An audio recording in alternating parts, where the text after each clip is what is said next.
Ikaw ba ay isang Filipino nurse na nagbabalak pumunta ng UK?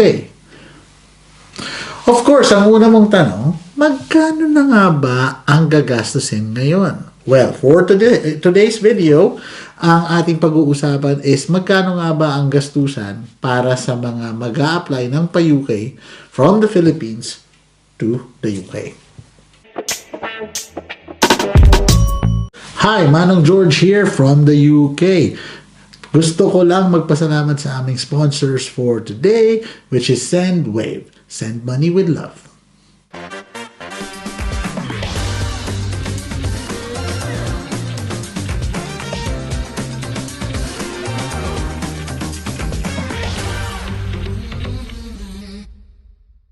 Tumataas ang cost of living. Nangyayari yan dito sa UK.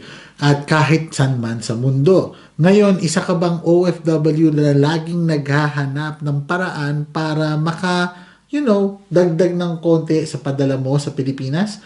Well then, if you're a first-time user of SENDWAVE, if you use our code FILUKNURSE, makakatanggap ka ng £10 top-up sa padala mo. So, send money with love with SENDWAVE. So let's start with the English test. Now, when you start with the English test, you have two options. Now, andyan ang OET, which is roughly around 23,000 pesos. And now, yung IELTS naman, on the other hand, na kailangan academic, again, it's IELTS academic po. IELTS academic is roughly around 12,000 pesos. Now, anong difference nila? Preference lang talaga yan. But at least for this video, we're talking about the pricing. No? So, obviously, mas mahal ang OET, but some people prefer that kasi more of ang topics is pang-nurse. Some people might find IELTS more advantageous kasi yung sa mga speaking, halimbawa, mas abstract. Pero, yun nga, isa pang distinct advantage is mas mura siya. Right. Sunod mo na yung NMC registration. NMC registration, lagay lang namin sa baba yung link ng NMC, which is the Nursing and Midwifery Council dito sa UK. Sila bali yung parang halos equivalent ng PRC dito sa UK, pero strictly for nurses and midwives lang. So, yan, it's gonna be in pounds, hindi yan in pesos. So, it's 140 pounds. Depende yan kung ano yung current rate, doon yung matatranslate yan in pesos. So, for argument's sake, gawin na lang natin na roughly around 9,000 pesos ang 140 pounds. So, speaking of the PRC, kailangan din natin yan yung state board verification na around 83 pesos yan. So, idadagdag din natin yan kasi yan yung kailangan mo rin sa mismong NMC portal pag nagre-register ka. Now, bakit nauna yung NMC registration namin? Pwede bang mauna yung SBV? Pwede bang mauna yung English test? Or pwede pa yung susunod na sasabihin ko, which is yung CBT, computer-based test? Actually po, pwede mauna kahit ano doon. Okay? Ideally lang, ito yung kumbaga flow para meron kayong susundan and alam niyo kung magkano yung babayaran. So, we're jumping now to the computer-based test. The computer-based test is one of the test of competence component 1 yan na kailangan makita ng NMC para mapatunayan na worthy kayong maging nurse dito sa UK. And currently, CBT is costing around 83 pounds. And again, when you pay for CBT, it will always be in pounds. So again, for today's video and for argument's sake, siya ay gagawin natin, equate natin sa 5,500 pesos. Ginagawa natin to para later on meron tayong ballpark figure kung magkano ba ang pwedeng abutin ng gastusan ninyo as a Filipino nurse na nag-a-apply sa UK. Of course, kung kayo nasa Pilipinas, kailangan ng NBI clearance. And at the minute, an NBI clearance will cost 155 pesos.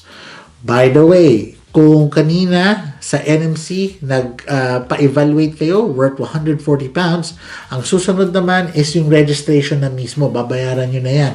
And so the NMC registration will cost 153 pounds. Again, we're talking about pounds. And for this video, bibigyan natin siya ng conversion na roughly around 10,000 pesos. Part of your medical screening is yung TB screening, IOM in Makati nga yan. And ito, ang halaga nito would be 3,600 pesos. Right. After your TB screen, of course, pwede rin dyan nakasunod na ang pre-employment medical mo. Now, pre-employment medical, pwedeng medyo, depende kung saan ka magpapa-medical, it might change a bit, pero roughly, on our research, it's about 3,000 pesos. And then, obviously, meron kang mga documents na kailangan mong pang-notarize sa isang abogado sa Pilipinas or notary public. And notary public costs can be around 1,000 pesos. So, ballpark figure yan, obviously, depende kung ano yung mga isasubmit mo. So, all in all, if we sum up yung figures na binigay natin ngayon, if you take the OET route, roughly, ang estimated gagastusin ng isang Filipino nurse to register to become a UK nurse would be around 57,000 in pesos. Ngayon, kung IELTS route naman, and syempre mas mababa, we deduct around 11 or 12,000, we're talking about 46 to 45,000 naman. Again, this is all considering na take 1 tayo dun sa mga English test, which alam naman natin ngayon, medyo nahihirapan tayo minsan kasi, pahirap din naman talaga ang mga English tests. So, I would suggest, welcome to your dream. The OSCE is the last qualifying test, na test of competence na kailangan mong ma-achieve at mapasa para makuha ang full registration mo as a nurse dito sa UK or makuha mo yung UK NMC PIN. So, kano ba ang OSCE at the minute? It would be 794 pounds as we speak. So, ayan. And, but you also have to consider some employers in the UK, and I'm not saying all of them, no, will cover or give reimbursements para sa mga certain tests. May iba, nagre-recover sila or nag-reimburse sila ng tinake mo for CBT and IELTS. And again, hindi ko sinasabi sa lahat. And kung alam mo to, edi at least kung yung employer mo ganito, mamimitigate yung 57,000 to 45,000 na pwedeng gastusin mo.